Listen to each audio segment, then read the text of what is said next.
രാഷ്ട്രീയ കേരളത്തിന്റെ മണ്ണും മനസ്സും ആർക്കൊപ്പമാണെന്നറിയാൻ ഇനി വിരലിൽ എണ്ണാവുന്ന ദിവസങ്ങൾ മാത്രമാണുള്ളത്. സ്ഥാനാർത്ഥി പട്ടിക പ്രസിദ്ധീകരിച്ച മുന്നണികളെല്ലാം മത്സരരംഗത്ത് അരങ്ങ് ഒരുക്കി കഴിഞ്ഞു.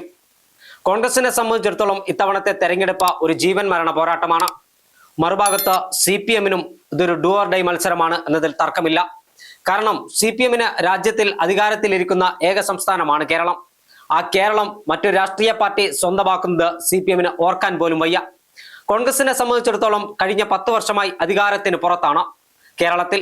അതുകൊണ്ട് തന്നെ ഇത്തവണ എന്ത് വില കൊടുത്തും അധികാരത്തിലേക്ക് തിരിച്ചു വരാനാണ് ഐക്യജനാധിപത്യ മുന്നണിയും കോൺഗ്രസും ശ്രമിക്കുന്നത്. മികവുറ്റ സ്ഥാനാർത്ഥി പട്ടിക തന്നെയാണ് കോൺഗ്രസിന്റെ തുറുപ്പുചീട്ട്. മിന്നും താരങ്ങളായ സ്ഥാനാർത്ഥികളെയാണ് ഈ തെരഞ്ഞെടുപ്പിൽ കോൺഗ്രസ് മത്സരിക്കുന്നത്. സിറ്റിംഗ് MLA-മാരിൽ പാർട്ടി പുറത്താക്കിയ പാലക്കാട് MLA-ക്കും തൃപ്പൂണിത്തറയിൽ നിന്ന് ഞാൻ പിന്മാറുകയാണെന്ന് പറഞ്ഞ K. ബാബുവിനും മാത്രമാണ് സീറ്റില്ലാത്തത്. ബാക്കി എല്ലാ സിറ്റിംഗ് MLA-മാരും ഇത്തവണ ജനവിധി തേടുന്നു. അതിനൊപ്പം യുവത്വത്തിനും പുതുമുഖങ്ങൾക്കും പരിചയസമ്പത്തിനുമെല്ലാം പ്രാതിനിധ്യം നൽകുന്ന സ്ഥാനാർത്ഥി പട്ടിക. ആ സ്ഥാനാർത്ഥി പട്ടിക തന്നെയാണ് കോൺഗ്രസിന്റെ തുറുപ്പുചീട്ട്.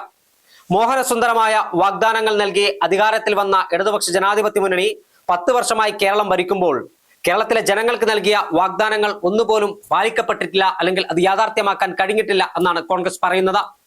അതിന് ബദലായിക്കൊണ്ട് കോൺഗ്രസിന്റെയും UDF-ന്റെയും നേതൃത്വത്തിൽ പ്രതിപക്ഷ നേതാവ് VD സതീശൻ നയിച്ച പുതുയുഗ യാത്രയുടെ സമാപന സമ്മേളനത്തിൽ തിരുവനന്തപുരം പുത്തരിക്കണ്ടം മൈതാനത്ത് വെച്ച ഇന്ത്യയുടെ ലോക്സഭാ പ്രതിപക്ഷ നേതാവ് രാഹുൽ ഗാന്ധി നടത്തിയ പ്രഖ്യാപനമുണ്ട്. ആ 5 ഇന പദ്ധതികൾ കേരളത്തിലെ ജനങ്ങളുടെ കയ്യടി നേടിയ പദ്ധതികളാണ്.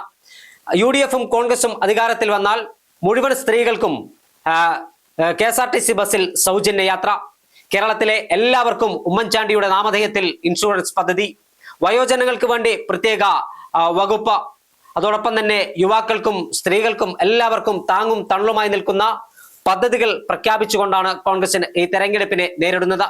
കോൺഗ്രസ് പുറത്തിറക്കാൻ പോകുന്ന പ്രകടന പത്രികയിൽ മറ്റ് പ്രഖ്യാപനങ്ങൾ കൂടിയുണ്ടാകും. മഞ്ചേശ്വരം മുതൽ പാറശാല വരെയുള്ള 140 മണ്ഡലങ്ങളിൽ ഐതിഹാസികമായ പ്രകടനം കാഴ്ചവെച്ച നഷ്ടപ്പെട്ട പ്രതാപം തിരിച്ചുപിടിച്ച് കേരളത്തിൽ അധികാരത്തിലേക്ക് തിരിച്ചു വരാൻ കഴിയുമെന്ന് തന്നെയാണ് കോൺഗ്രസ് ക്യാമ്പിന്റെ കണക്കുകൂട്ടൽ. 2024 ലോക്സഭാ തെരഞ്ഞെടുപ്പിലും 2025 ഡിസംബർ മാസം നടന്ന തദ്ദേശ സ്വയംഭരണ സ്ഥാപനങ്ങളിലേക്കുള്ള തെരഞ്ഞെടുപ്പിലും നേടിയ മിന്നും വിജയം നിയമസഭാ തെരഞ്ഞെടുപ്പിൽ കൂടി ആവർത്തിക്കാൻ കഴിയുമെന്ന് കോൺഗ്രസ് ക്യാമ്പ് കണക്കുകൂട്ടുന്നു. മികച്ച സ്ഥാനാർത്ഥികൾ, ദേശീയ നേതാക്കന്മാർ അടക്കമുള്ള താരപ്രചാരകർ കേരളത്തിൽ പ്രചരണത്തിനെത്തും. കോൺഗ്രസ് അധ്യക്ഷൻ മല്ലികാർജുൻ ഖാർഗെ, കോൺഗ്രസിന്റെ ലോക്സഭാ പ്രതിപക്ഷ നേതാവ് രാഹുൽ ഗാന്ധി, വയനാട്ടിൽ നിന്നുള്ള MP-യും AICC-യുടെ ജനറൽ സെക്രട്ടറിയുമായ പ്രിയങ്ക ഗാന്ധി, കോൺഗ്രസിന്റെ മുഖ്യമന്ത്രിമാർ രേവന്ത് റെഡ്ഡിയും സിദ്ധരാമയ്യയും DK ശിവകുമാറും സച്ചിൻ പൈലറ്റും പവൻ ഖേരയും കപിൽ സിബലും അടക്കമുള്ള നേതാക്കന്മാർ കേരളത്തിൽ പ്രചരണത്തിനെത്തും. അതോടൊപ്പം തന്നെ കോൺഗ്രസിന്റെ 1ാം നിര 2ാം നിര ദേശീയ നേതാക്കന്മാർ പ്രചരണത്തിനെത്തി കളം നിറയുന്നതോടുകൂടി UDF ക്യാമ്പിന്റെ ആത്മവിശ്വാസവും ആവേശവും വാനോളം ഉയരുമെന്ന കാര്യത്തിൽ തർക്കമില്ല. കെട്ടിലും മട്ടിലും രൂപത്തിലും ഭാവത്തിലും കേരളത്തിൽ പുതിയ കോൺഗ്രസിനെയാണ് കാണുന്നത്. സ്ഥാനാർത്ഥി നിർണയം അടക്കമുള്ള കാര്യങ്ങളിൽ അല്പം വൈകിയെങ്കിലും കൃത്യമായ സ്ഥാനാർത്ഥികളെയാണ് ഓരോ മണ്ഡലങ്ങളിലും കോൺഗ്രസ് രംഗത്തിറക്കിയിരിക്കുന്നത്.